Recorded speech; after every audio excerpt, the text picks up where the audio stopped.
ನಮಸ್ಕಾರ ಬಂಧುಗಳೇ. ನಮಸ್ಕಾರ ಬಂಧುಗಳೇ. ಮಾಮಾಸ್ ಕೈರುಚಿಗೆ ಸ್ವಾಗತ ಸುಸ್ವಾಗತ.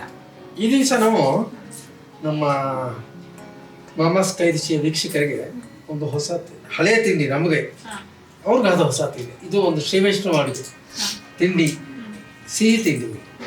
ತುಣಿ ತೇನ್ಗೊಳ್ಳೋದು. ತುಣಿ ಅಂದರೆ ಬಟ್ಟೆ. ಬಟ್ಟೆನಲ್ಲಿ ಬಟ್ಟೆ ತೂತ ಮಾಡಿ ಅದಕ್ಕೆ ಕಾಜಾ ಥರ ಹೊಂದಿಸಿರ್ತೀವಿ. ಈ ಜಿಲೇಬಿ ಜಹಾಂಗೀರ್ ಎಲ್ಲ ಹಿಂಡಲ್ವಾ, ಅದೇ ಥರ ಸೇಮ್ ಪ್ರೋಸೆಸ್ಸು. ಅದು ಮಾಡುವ ವಿಧಾನ ಬೇರೆ.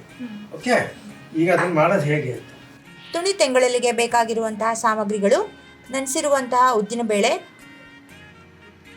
ಅಕ್ಕಿ ಹಿಟ್ಟು, ಏಲಕ್ಕಿ ಪುಡಿ, ಬೋರಾ ಸಕ್ಕರೆ ಹಾಗೂ ಎಣ್ಣೆ.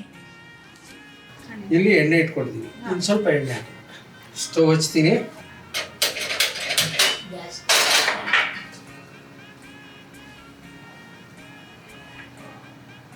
ಸರಿ, ಇದು ನೋಡಿ ಉದ್ದಿನ ಬೇಳೆ ಪುಟ್ಟ. ಇದಕ್ಕೆ ತುಣಿ ತೆಂಗುಳಿಗೆ ಮೇನ್ ಬೇಕಾಗಿರೋದು ಉದ್ದಿನ ಬೇಳೆ.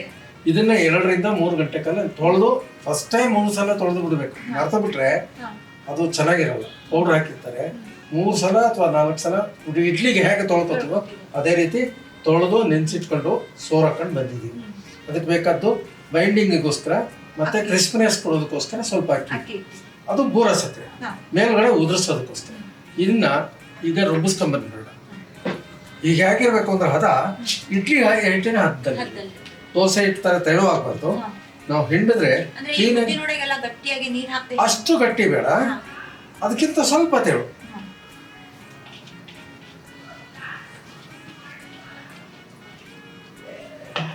ಸ್ಪೂನ್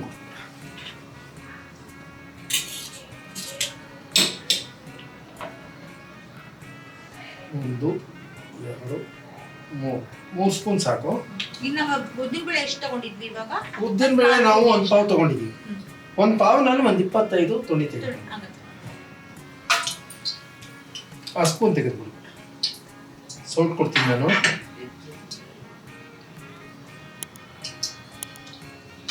ಸೌಟ್ನ ಹಿಂಗೆ ನೀರಲ್ಲಿ ನೆನೆಸ್ಕೊಂಡು ಈ ಉದ್ದಿನ ಹಿಟ್ಟು ಹಾಕಿದ್ರೆ ಉದ್ದಿನ ಹಿಟ್ಟು ಅಂಟಾಗುತ್ತೆ. ಇದು ನೋಡಿ, ನೀವು oil cover, plastic oil cover ಬರುತ್ತಲ್ಲ, ಆಯಿಲ್ ಕವರ್ನ ಓಪನ್ ಮಾಡಿಕೊಂಡು ಈ ತುದಿನಲ್ಲಿ ಸೆಂಟರ್ನಲ್ಲಿ ಈ ರೀತಿ ಒಂದು ರೌಂಡ್ ಆಗಿ ಕಟ್ ಮಾಡ್ಕೊಂಡು ಅದಕ್ಕೆ ಈಗ ಈ ಹಿಟ್ಟು ಹಾಕಿ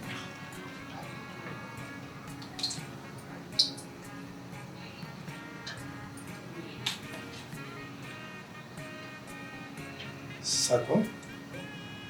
ಅದಕ್ಕೆ ಮುಂಚೆ ಒಂಚೂರು ನೀರು. ಹೌದು, ತುಂಬಾನು ಕಾಯಬಾರ್ದು, ಕಮ್ಮಿನೂ ಇರಬಾರ್ದು. ಈ ರೀತಿ ಉದುರ್ಕೊಂಡ್ಬಿಟ್ಟು ಓಪನ್ ಹಾಕ್ಬಾರ್ದು, ಹಿಟ್ಟು ಹೊರಗಡೆ ಬರಬೇಕು. ಈಗ ಈ ರೀತಿ ರೌಂಡ್ಗೆ ಬಿಟ್ಬೋದು. ಹತ್ರದಲ್ಲಿ ಸುತ್ತಿದ್ರೆ ಕ್ಲೀನಾಗಿ ಬರುತ್ತೆ. ಜಹಾಂಗೀರ್ ಸುತ್ತೋ ಜಹಾಂಗೀರ್, ಇದು ಜಿಲೇಬಿ ಸುತ್ತೀವಲ್ಲ ಆ ಥರ. ಜಹಾಂಗೀರ್ಗಾದ್ರೆ ಕ್ಲೀನಾಗಿ ರೌಂಡ್ ಬರಬೇಕು. ಬಳ್ಳಿ ಬಳ್ಳಿ ಬಳ್ಳಿ ಬಂದು ಸುತ್ತ ಒಂದು 4 ಬಳ್ಳಿ ಬಂದು ಆಮೇಲೆ ಅದನ್ನ ರೈನ್ ತರ ಸುತ್ತೀವಿ. ಮತ್ತೆ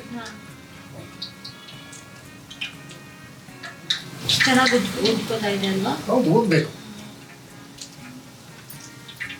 ಕ್ರಿಸ್ಪಿ ಆಗೋವರೆಗೂ ಚೆನ್ನಾಗಿ ಬೇಯಿಸ್ಕೋಬೇಕು. ಹೌದೌದು.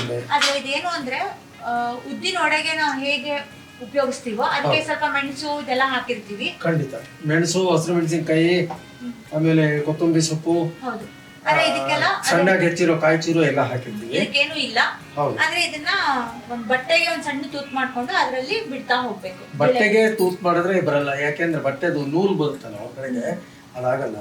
ಈ ತರ ಪ್ಲಾಸ್ಟಿಕ್ ಅವರಿಗೆ ಬಟ್ಟೆಗೆ ತೂತ ಮಾಡ್ಕೊಂಡು ರೌಂಡ್ ಕಾಜಾ, ಈಗ ನಾವು ಶರ್ಟ್ಗೆಲ್ಲ ಕಾಜಾ ಮಾಡ್ತೀವಲ್ಲ, ಅದು ರೌಂಡ್ ಆಗಿ ಬರ್ಬೇಕು, ರೌಂಡ್ ಶೇಪ್. ಇದು ಗರಗಾಗೋವರೆಗೂ ಫ್ರೈ ಮಾಡ್ಕೋಬಹುದು, ಸೆಕೆಂಡ್ ಬಾಯ್ಲ್ ಮಾಡ್ಬೋದು. ಈಗ ನಾವು ತೆಗೆದು ಬಿಟ್ಟಿದ್ದ ನಾವು ಇನ್ನೊಂದ್ಸಲ ಬಿಡ್ತೀವಲ್ಲ, ಅದ್ರ ಜೊತೆಗೆ ಸೆಕೆಂಡ್ ಬಾಯ್ಲ್ ಮಾಡ್ಕೊಂಡ್ರೆ ತುಂಬಾ ಚೆನ್ನಾಗಿರುತ್ತೆ.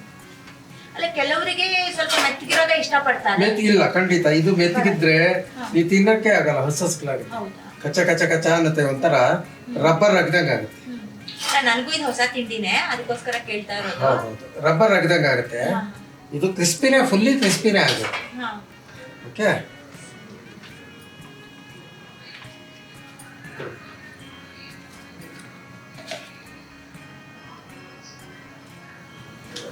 ಅನ್ಸುತ್ತೆ. ಸಾಕು.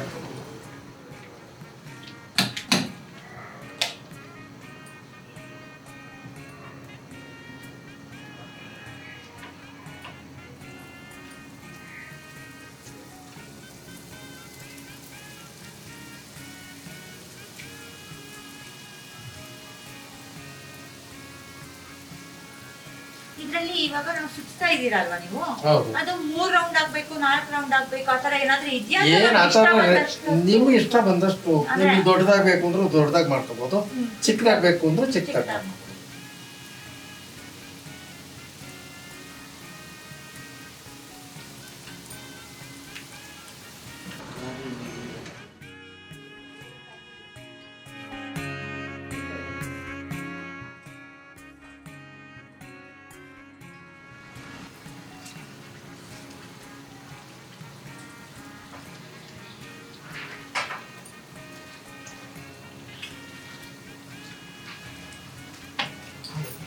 ನೋಡಕ್ಕೆ ರೋಸ್ಟ್ ಆಗಿರೋ ಕಾಣಕ್ಕೆ, ಒಳಗಡೆ ಹಂಗೆ ಒಳಗಡೆ ಹಸಸ್ಗಳು ಮೆತ್ತಗಿರುತ್ತೆ, ಅದು ತಿನ್ನೋಕೆ ಆಗಲ್ಲ.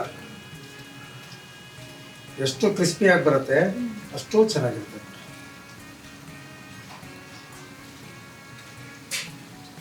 ಅಂದ್ರೆ ಒಂದ್ ರೀತಿ ನೋಡಕ್ ಹೋದ್ರೆ ಇದು ಸಿಹಿ ಮೇಲೆ ನಾವು ಸಕ್ಕರೆ ಹಾಕ್ತಿವಿ ಅನ್ನೋದನ್ನ ಬಿಟ್ರೆ, ಇದು ಒಂದ್ ರೀತಿ ಎಲ್ಲ ಉದ್ದಿನ ವಡೆಗೆ ನಾವ್ ಏನೇನ್ ರೆಡಿ ಉಪ್ಪೇ ಹಾಕಿರಲ್ವಾ ಇದ್ರಲ್ಲಿ? ಉಪ್ಪಿರಲ್ಲ. ಅದೇ ಉಪ್ಪು ಹಾಕಿಲ್ಲ ಅಂದ್ರೆ ಮೇನ್ ಬೇಕಾಗಿರೋದು ಉದ್ದಿನ ಬೇಳೆ ಮತ್ತೆ ಅಕ್ಕಿ, ಇದೆರಡನ್ನ ಹಾಕ್ಬಿಟ್ಟೆ ತಾನೇ ನಾವು ಮೇನ್ ಮಾಡ್ಕೊಳ್ಳೋದು. ಉದ್ದಿನ ವಡೆ. ಸೊ ಇದು ಹಂಗೆ ತಿನ್ನಕ್ ಉಪ್ಪಿಲ್ದೆ ಇರುವಂತ ಒಂದು ವಡೆ ಮಾಡಕ್ ಸಿಹಿ ಉದ್ದಿನ ವಡೆ ಅಂತ ಕರಿತೀಯ?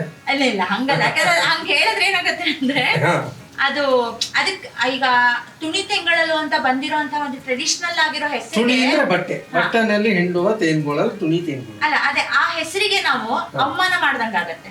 ಸೊ ಇದಕ್ ನಾವು ಏನಂದ್ರೆ ಸಿಹಿ ಉದ್ದಿನ ವಡೆ ಅಂತ ಹೆಸರಿಟ್ರೆ ಅವಮಾನ ಮಾಡ್ದಂಗ ಆಗತ್ತೆ. ಯಾಕಂದ್ರೆ ನಾವು ನಮ್ಮ ಪಾರಂಪರಿಕವಾಗಿ ನಾವು ಬಂದಿರತ್ತೆ, ಜೊತೆಗೆ ಸಂಪ್ರದಾಯದಲ್ಲಿ ಮಾಡ್ತಾ ಇರುವಂತಹ ಅಡಿಗೆಗಳನ್ನ ಹೆಸರು ಕೆಡಿಸಬಾರ್ದು, ಅದರ ರುಚಿನ ನಾವು ಇನ್ಯಾವುದೋ ರೀತಿಲಿ ತೋರಿಸಬಾರ್ದು. ಆಮೇಲೆ ಅದನ್ನ ನಾವು ಪಾಕ ವಿಧಾನವನ್ನ ಯಾವುದೇ ಕಾರಣಕ್ಕೂ ಬದಲಾವಣೆ ಮಾಡುವ ನಮ್ಗೆ ಅರ್ಹತೆ ಇದೆ. ಹೌದು, ಖಂಡಿತ. ಸಾಂಪ್ರದಾಯಿಕ ಅಡಿಗೆಗಳೇ ಹಾಗೆ. ಎಷ್ಟೋ ತಲೆಮಾರಿಂದ ಬಂದಿರುವಂತಹ ಅಡಿಗೆಗಳಿರತ್ತೆ, ಅದಕ್ಕೆ ನಾವು ಇವತ್ತಿನ ಜನ ಅದಕ್ಕೆ ಒಂದು ಗೌರವ ತೋರಿಸ್ಬೇಕು. ಖಂಡಿತ. ಅದನ್ನ ನಾವು ಮಾಡ್ಕೊಂಡು ರುಚಿಯಾಗಿದೆ ಅಥವಾ ನಮ್ಗೆ ಅದು ಹೇಗೆ ಅನಿಸ್ತು ಅಂತ ನಮ್ಮ ಹಿರಿಯರಿಗೆ ಹೇಳ್ಬೇಕು. ನಮ್ಮ ಅಭಿಪ್ರಾಯಗಳನ್ನ ಹೇಳ್ಕೊಂಡಾಗ ಏನ್ ತಪ್ಪಾಗಿದೆ ಏನ್ ಸರಿ ಇದೆ ಅಂತ ನಾವು ತಿಳ್ಕೊಬಹುದು. ಇವಾಗ ಇದಾಗಿದೆ ಅಂತ ಅನಿಸ್ತಾ ಇದೆ, ಇಲ್ಲ ಇನ್ನೊಂದ್ ಸ್ವಲ್ಪ ಆಗ್ಬೇಕು. ನಿನಗೆ ಆ ಪಾತ್ರೆಗೆ ಹಾಕಿದ್ರೆ ಕಡಿ ಕಡಿ ಅಂತ ಸೌಂಡ್ ಬರಬೇಕು. ಅಂದ್ರೆ ಇದ್ರಲ್ಲಿ ಸ್ವಲ್ಪ ಕಪ್ಪಗ್ ಬಂದ್ರು ಅಂದ್ರೆ ಬ್ರೌನಿಶ್ ಆಗಿ ಬಂದ್ರು ಏನು ತೊಂದ್ರೆ ಇಲ್ಲ.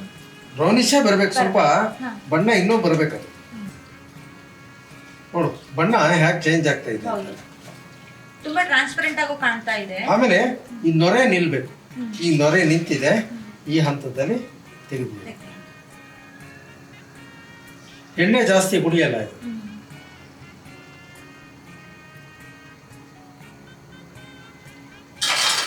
ಆ ಸೌಂಡ್ ಬಂತಲ್ಲ, ಆ ಸೌಂಡ್ ಆ ಎಫೆಕ್ಟ್ ಇರ್ಬೇಕು.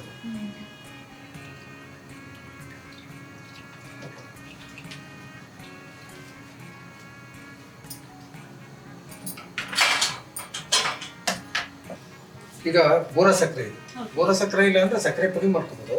ಬಟ್ ಇದು ಹೊಂದ್ಕೊಳ್ಳೋಂಗೆ ಸಕ್ಕರೆ ಏನಾಗುತ್ತೆ, ಬಿಸಿನಲ್ಲಿ ಹಾಕಿದ್ರೆ ಬೋರ ಸಕ್ಕರೆ ಹಾಕಿದ್ರೆ ಏನಾಗಲ್ಲ, ಸಕ್ಕರೆ ಹಾಕಿದ್ರೆ ಮೆಲ್ಟ್ ಆಗುತ್ತೆ. ಈಗ ಇದಕ್ಕೆ ಏಲಕ್ಕಿ ಪುಡಿ ಹಾಕೋದು. ನಾವು ಸಕ್ಕರೆ ಹಾಕಿ ಪುಡಿ ಮಾಡೋದ್ರಿಂದ ಸ್ವಲ್ಪ ಕ್ವಾಂಟಿಟಿ ಏಲಕ್ಕಿ ಪುಡಿಯ ಪ್ರಮಾಣವನ್ನ ಜಾಸ್ತಿ ಆಗುತ್ತೆ. ಈಗ ಒಂದು ತಾಳ, ಈಗ ಒಂದು ಸೈಡು ಇಲ್ಲಾಂದ್ರೆ ಇದ್ರೊಳಗೆ ಹೀಗೇನೆ ನಾವು ಕ್ಲೀನಾಗಿ ರೊಟೇಟ್ ಮಾಡಬೇಕು. ರೊಟೇಟ್ ಮಾಡಿದ್ರೆ ಈ ಥರ ಉದುರಿಸ್ಬೇಕು, ಒಳಗಡೆಗೆಲ್ಲ ಬಳ್ಳಿಗೆ ಸೇರ್ಕೊಳ್ಳುತ್ತೆ. ಹೀಗೆ ಕೋಟಿಂಗ್ ಮಾಡಿ ಇದೇ ನೀನು ಸಕ್ಕರೆ ಪುಡಿ ಮಾಡ್ಬಿಟ್ಟು ಹಾಕಿದ್ರೆ ಸಿಗುತ್ತೆ ಅಂಗಡಿಗಳಲ್ಲಿ, ಪ್ರಾವಿಷನ್ ಸ್ಟೋರ್ಸ್ಗಳಲ್ಲಿ ಬೋರ ಸಕ್ಕರೆ ಕೇಳಿದ್ರೆ ಸಿಗುತ್ತೆ. ಇಲ್ಲಾಂದ್ರೆ ವಿಧಿ ಇಲ್ಲಾಂದ್ರೆ ಸಕ್ಕರೆನೇ ಪುಡಿ ಮಾಡ್ಕೋಬೋದು. ವೀಕ್ಷಕರೇ, ಮಗು ಒಳ್ಳೆ ತುಣಿ ತೆಂಗುಗಳು ಅದ್ಭುತವಾಗಿ ರೆಡಿಯಾಗಿದೆ. ಇದನ್ನ ರುಚಿ ನೋಡೋದಕ್ಕೋಸ್ಕರ ಮೈಸೂರಿಂದ ನಮ್ಮ ಅಕ್ಕ ಅವರಲ್ಲಿ ನಾನು ಆಗಲೇ ಹೇಳಿದ್ದೀನಿ, ರಾಧಾ ಅಂತ ನಮ್ಮ ಅಕ್ಕನ ಮಗಳು, ಅವರ ಯಜಮಾನ್ರು ಶ್ರೀನಿವಾಸನ್ ಅಂತ. ಅವರು ಹರ್ಕಲ್ಗೂಡು ತಾಲೂಕು, ಹಾಸನ ಜಿಲ್ಲೆ, ದೊಡ್ಡ ಬಗ್ಗೆ ಗ್ರಾಮದವರು. ಅವರು ಕಸ್ಟಮ್ಸಲ್ಲಿ ಸೂಪರ್ಡೆಂಟ್ ಆಗಿದೆ, ಕಸ್ಟಮ್ಸ್ ಮತ್ತು GST ಎರಡರಲ್ಲೂ. ಅವ್ರನ್ನ ನಾನು ಮತ್ತು ನಮ್ಮನೆ ಹಳೆಯ ವಿಶೇಷ ಅತಿಥಿ ಅವ್ರನ್ನ ಕರಿತಾ ಇದ್ದೀನಿ. ಬಂದು ರುಚಿ ನೋಡಿ ತಮ್ಮ ಅಭಿಪ್ರಾಯನ ತಿಳಿಸ್ರಿ. ಬನ್ನಿ ಶ್ರೀನಿವಾಸ ಸರ್. ಇವತ್ತು ತೊಳಿಕೊಳ್ಳ ರುಚಿ ನೋಡುವಂತ ಭಾಗ್ಯ ನಮಗೆ, ನಮ್ಮ ಭಾಗ್ಯ. ನಾವು ಅತಿಥಿಯಾಗಿದ್ದೀವಿ. Thank you. ಸೊ ತುಣಿ ತೆಕ್ಕೊಂಡ ರಂಗನಾಥ್ ಅವ್ರ ಅಡಿಗೆಯಲ್ಲಿ ಹೇಗೆ ಬಂದಿದೆ ಅಂತ ಇದು ಭಾಗ್ಯ. ಆಯ್ತು, ಒಂದು ಬಟ್ಟೆಗೆ ಹಾಕ್ಕೊಡ್ತೀನಿ, ಇಟ್ಕೊಳ್ಳೋದಕ್ಕೆ ಅನುಕೂಲ. ಏನೇನು ಮಾಡಿದ್ದೀರಿ ಸರ್ ಇದಕ್ಕೆ? ಇದಕ್ಕೆ ಉದ್ದಿನಬೇಳೆ, ಪೂರ ಸಕ್ಕರೆ, ಸ್ವಲ್ಪ ಅಕ್ಕಿಟ್ಟು, ಎಣ್ಣೆ, ಏಲಕ್ಕಿ. ಹೇಗೆ ಮಿಕ್ಸ್ಚರ್ ಎಷ್ಟೆಷ್ಟು ಎಷ್ಟು ಎಲ್ಲ ವಿಡಿಯೋ ನೋಡಿ ಸರ್ ನೆಕ್ಸ್ಟ್ ನೀವು. Okay, right. ಈಗ ವಿಡಿಯೋದಲ್ಲಿ ಎಲ್ಲ ಬರುತ್ತೆ, ಈಗ ಎಲ್ಲ ಬರುತ್ತೆ, ತಿಂದಿದ್ದು ಖಂಡಿತ ಮಾಡಿರೋದು ಎಲ್ಲ. ಖಂಡಿತ ಸರ್.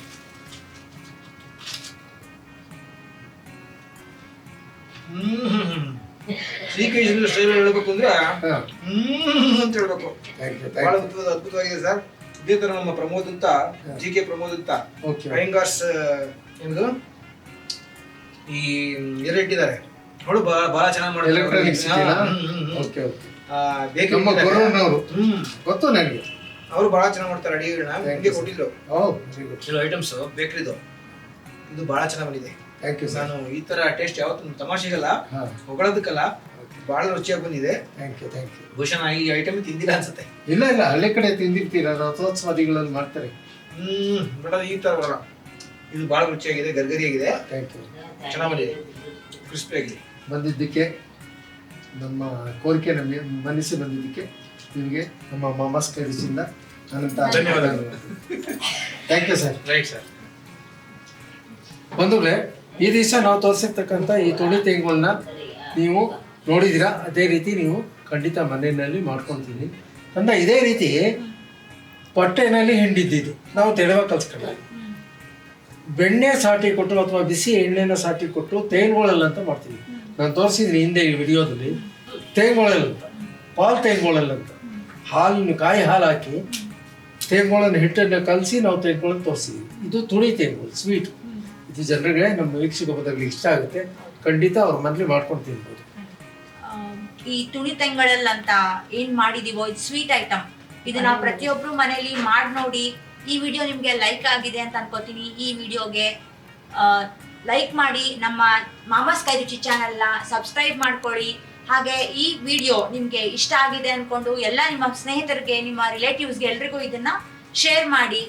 ಹಾಗೆ ನಮ್ಮ ಮಾಮಾಸ್ ಕೈ ರುಚಿಯ ಎಲ್ಲ ವಿಡಿಯೋಗಳು ಅಥವಾ ಎಲ್ಲ ಹೊಸ ವಿಧ ವಿಧವಾದಂತಹ ಅಡಿಗೆಗಳು ನಿಮ್ಮನ್ನ ತಲುಪೋದಕ್ಕೆ ಬೆಲ್ ಐಕಾನ್ನ ಒತ್ತೋದನ್ನ ಮರಿಬೇಡಿ. ಎಲ್ಲ ನಿಮ್ಗೆ ತಲುಪತ್ತೆ. ಅದನ್ನ ನೀವು ಮನೆಯಲ್ಲಿ ಪ್ರಯತ್ನಿಸಿ, ಹಾಗೆ ಮಾಡಿ ನೋಡಿ. ನಿಮ್ಮ ಮನೆಯವ್ರಿಗೂ ಕೊಡಿ, ಮನೆಯ ಅಕ್ಕಪಕ್ಕದವ್ರಿಗೂ ಕೊಡಿ, ಹಾಗೆ ನಿಮ್ಮ ಸಂಬಂಧಿಕರಿಗೂ ಕೊಡಿ.